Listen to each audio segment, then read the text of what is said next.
and I met somebody in the presidency building. The problem with people like Osmanagic is that they will never meet in the middle ground.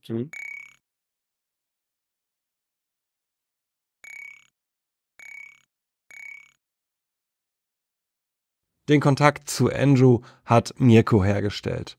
Andrew ist tatsächlich Archäologe und hat eine Zeit lang für Sam Osmanagic gearbeitet. Von ihm wollen wir erfahren, wie Sam Osmanagic tatsächlich arbeitet und ob es überhaupt einen Grund gibt, davon auszugehen, dass seine Arbeit in Einklang mit wissenschaftlichen Verfahren ist. Wir treffen uns in einem Café in Sarajevo.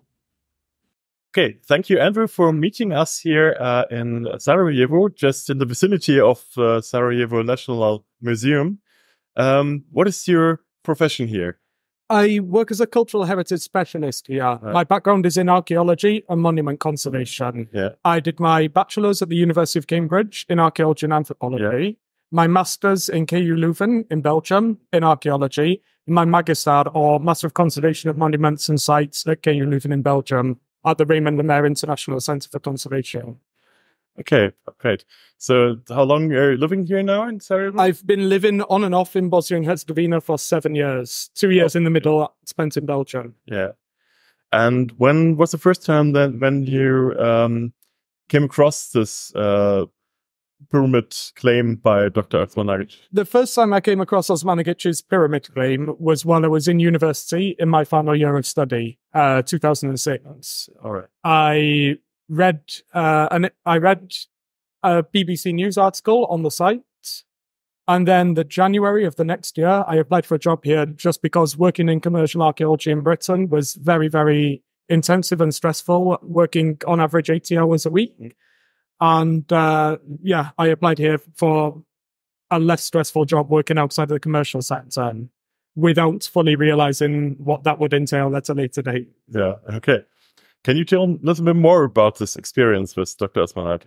I arrived here to start work in July 2007. Yeah. When I arrived, there was one other archaeologist there whose credentials I very much doubt as an archaeologist. They claimed they had a doctorate from Bristol University in Minoic archaeology. Okay. If you'd have done a PhD in Bristol, you would know the English word is Minoan archaeology. So my doubts were raised very quickly. Okay. While working for Osmanagic, there were continual problems on both the financial side and the professional side with the work.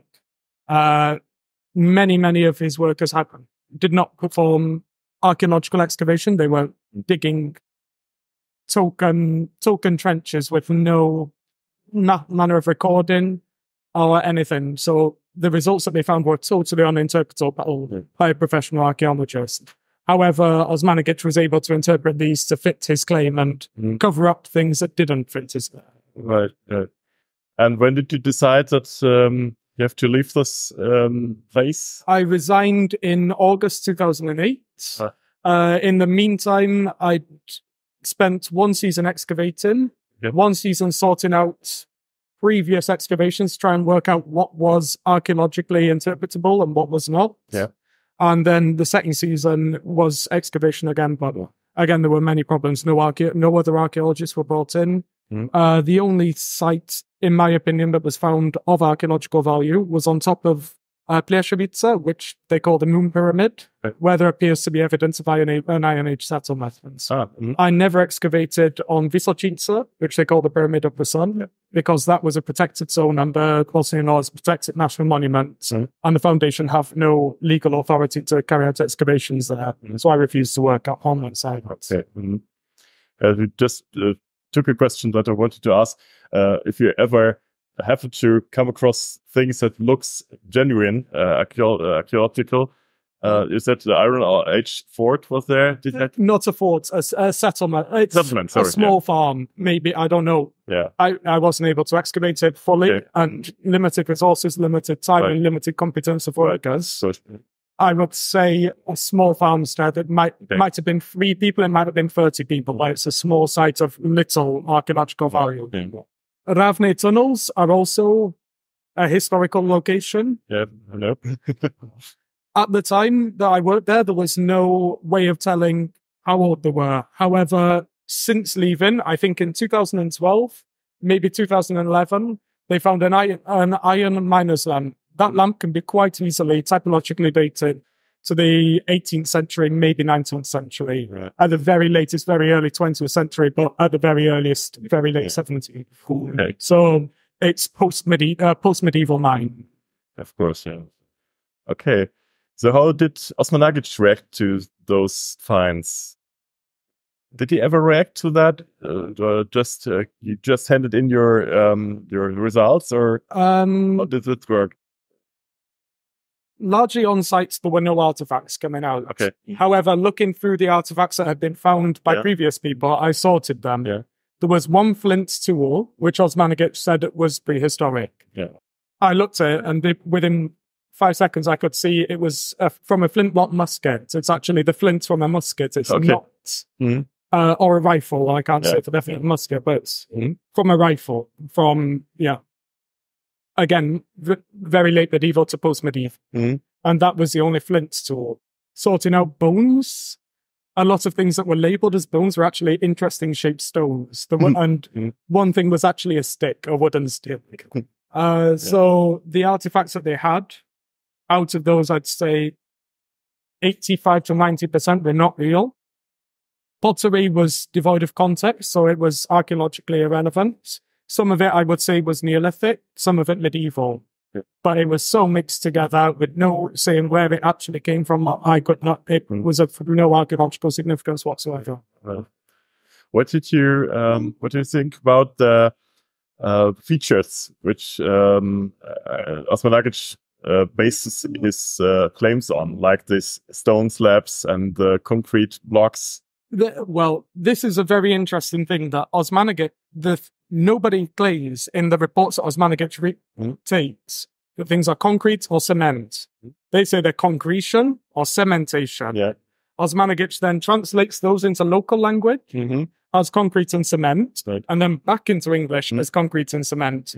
If you go to the primary source, it says concretion and cementation, not concrete and cement. So, these are totally natural finds. And he picks and chooses the geology to go with different theories. So, where you've got what he calls a moon pyramid, the mudstone and then the clay layers, he says that that's man-made, which it obviously isn't. And if you go along the motorway in Bosnia and Herzegovina from Visoko towards Zenica rather than to Sarajevo, you see this geological feature throughout the entire landscape where they've cut away the hill to allow the motorway to be built. So you can see it clearly as a natural formation 10 kilometers from Visoko. But he picks and chooses interpretations of the geology depending on which parts you're at. I noticed that Dr. Osmanagic has some special interest in using different techniques, as he told us. Sorry, I didn't understand. I noticed that Dr. Osmanagic uses lots of different techniques, like radiocarbon data and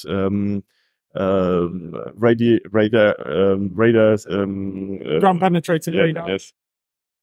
The GPR result, well, he hasn't used GPR to the best of my knowledge. However, they have done an analysis, and I don't know where the original source of that is from. I'm sorry, I just don't know, to show where there are cavities.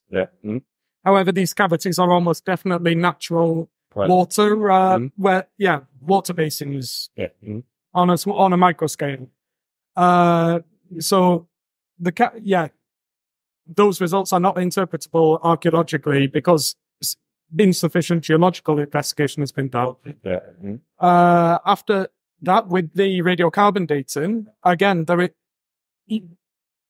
he gets radiocarbon dates, but there is no publication of the context from which these dates have come. Are they from sealed layers? Are they from something that they just found? How reliable are these as archaeological dates? Because they're totally devoid of context in his publications. There's no sampling methodology. Nothing is written to show where these radiocarbon dates are from.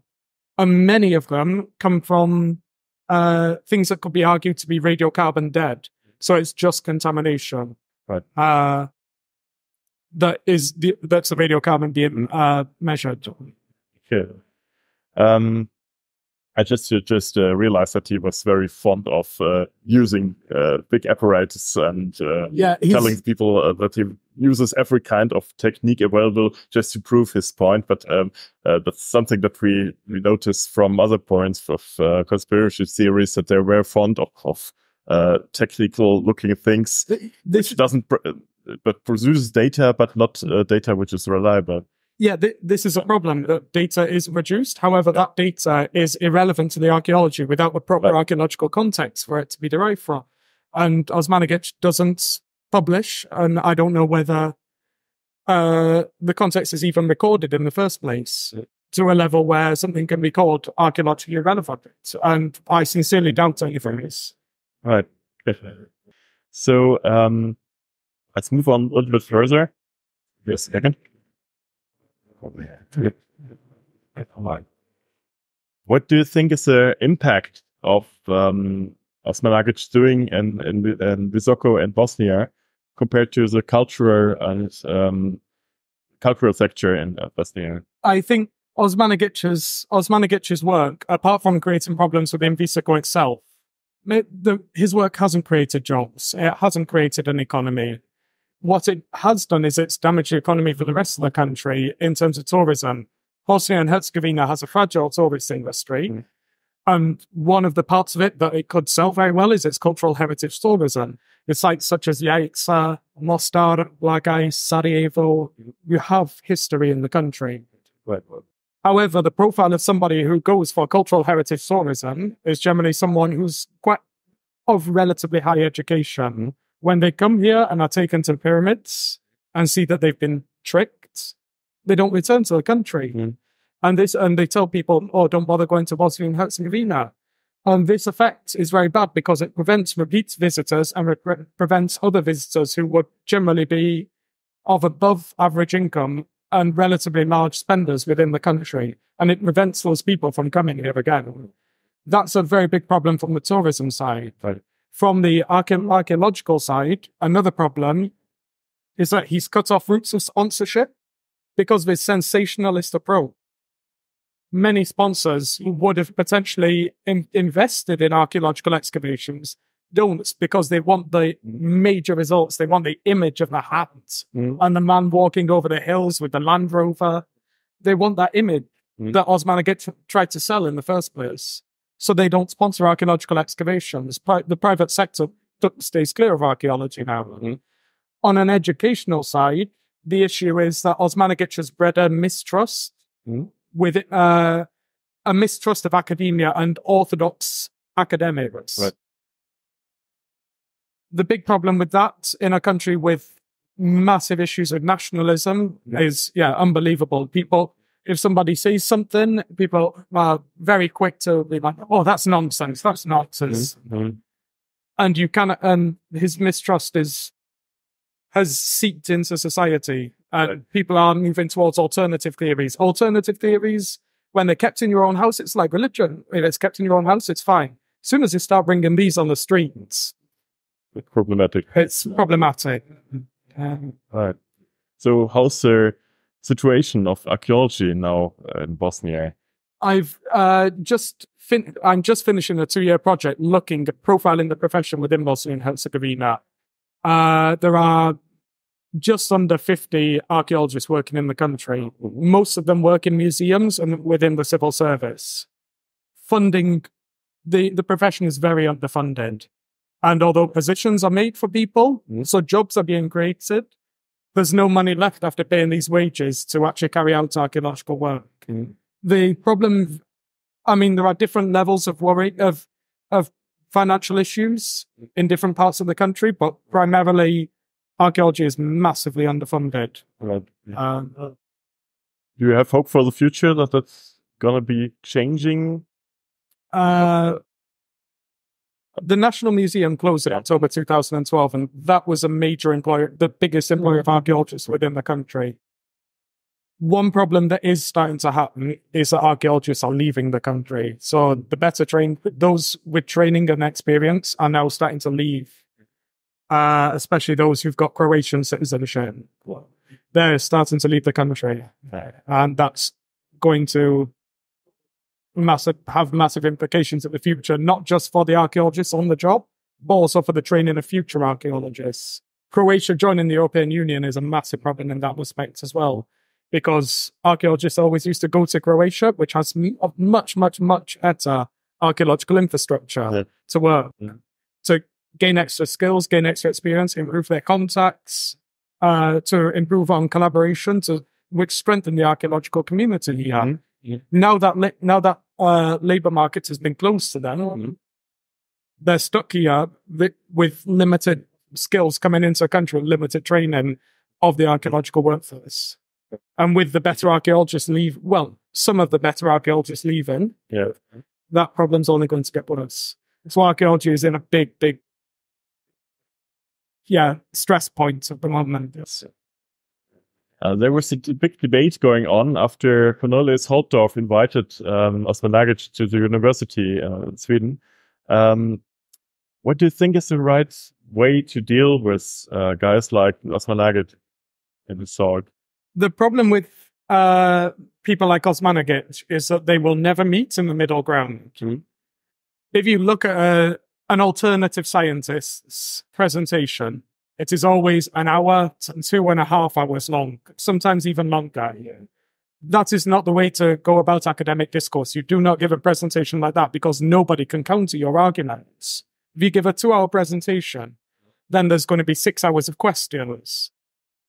And if you focus on one small part, they'll defend themselves by saying, see, I gave an 1.5-hour presentation, they concentrate on that one little line. You can't spend a whole day arguing about a 1.5-hour presentation. However, Osmanagic would never give a 20-minute presentation of his major findings where he could be picked up on and those things picked apart. And this is something that's common within the alternative community, given the long presentations. You look at an alternative video on YouTube, it's 1.5 hours, 2.5 hours long. You can't pick that apart.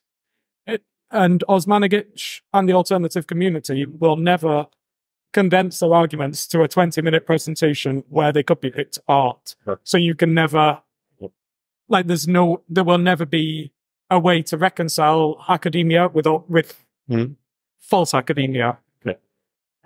So inviting Osmanagic to talk, if you gave him a 20-minute slot to talk with an hour of questions, he'd just turn around and say, no, I cannot present this great find in 20 minutes. I need 2 hours. But if you give him 2 hours... Right,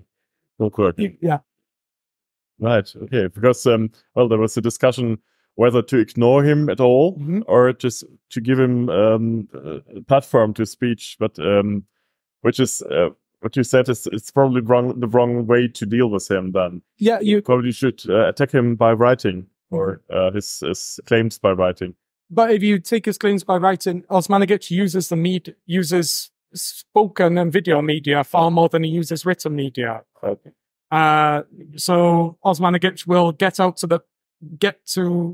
his ideas out through popular media and always counteract something that's written in a book that people have to buy or download from the internet and then spend time reading. They can just sit in front of a computer, press play on YouTube and listen to Osmanagic's ideas again. So true academia can never fight this on a fair ground. Yeah, you know what I mean? sure. So looking, you can never properly fight him, whether to ignore him or not. I think it's a difficult thing to decide. If you ignore him, he's going to continue. If you counteract him, then the next time somebody finds another amazing mystery like this, you're going to be expected to counteract them as well. And at the end of the day, nobody has the time, the money, the resources to do this, to keep going around the world fighting against this whole alternative crap. People do not have the time or the money to do that. It's better to continue with your work.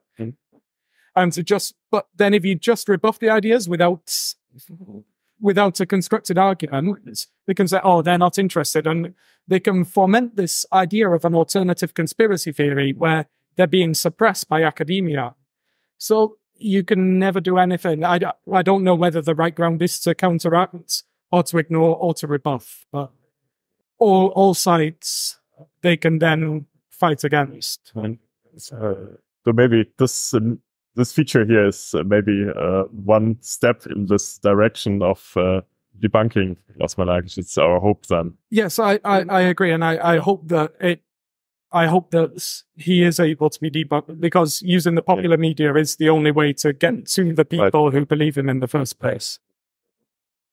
But sorry, one thing I'd like to say is that even when alternative ideas do come out that support him, he still edits them to support him even further. Right. So this idea about the energy beam shooting out the top of Visoko, it says quite clearly in the report by the person who wrote it that this energy beam comes out at 15 degrees. So it comes out at that angle. Osmanagic ignores that part, and his graphic representation shows it shooting vertically in the air. So even when an alternative idea of free energy comes out, if it doesn't support his claim fully, he takes the bits that totally support it and make it look more presentable. So his artistic interpretation is a laser beam shooting vertically out, where even the alternative scientist said it comes out at an angle of 15 degrees. And this shows how far he will go by even cutting and choosing from the alternative science what supports his claims. Osmanagic wasn't very clear about whether he was supported by the politicians or not. Sometimes he says at the beginning there was the prime minister coming to him and supporting him. Later on he said the politicians didn't want to help him at all. Yes. So what was your experience there? I had experiences where I met politicians, but this is in my first few months in the country, and even after being here 7 years, I don't know the full political setup, I must admit. There's prime ministers of this, presidents of this, vice presidents of that. I know I met many high-ranking politicians, but the level at which they were high-ranking, I'm still not sure. I know I met people from Zenit, the Canton's government, from the government of the Federation, and I met somebody in the presidency building. However, I don't know which level of government that person is from. People were supportive of him at first, and then people withdrew support. However, he does still get some finance from some levels of government. I don't know how much from which levels. I know that either last year or the year before, he received 2,000 marks from Visoko municipality. And he wasn't happy with the small amount that was. And that's the only actual amount that I know that I can quote from any budget. Other budgets, I have no idea. All right. Okay. Thank you, Andrew. I think we're almost through. Thank you again for giving us an interview and for being so open. And hope to see you in the future. Tell people to come back to skip Visoko.